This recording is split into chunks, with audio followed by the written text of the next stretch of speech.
He brought up the fact that there's a lack of notaries on the island, or access to a notary on the island. As you know, recently the appointed notary decided not to continue doing business on Sabon, Notary Mingo, and that means that for some time now, Sabons have been without the ability to access notarial services.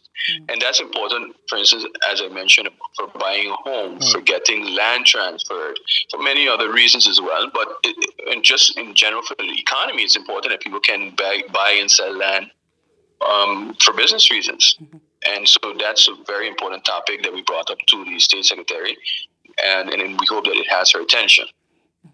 Councilman Van Zanten, he mentioned the banking services, and we spoke about mortgages, but he mentioned, for instance, that the interest rates are very high, and that also it's very hard to get banking services on Cebu. You know, for right now we only have one bank on island, and it takes quite a while to open a bank account if you're a business or an individual.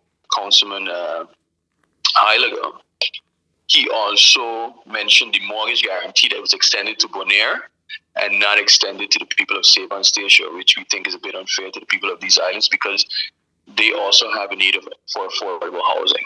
Yes.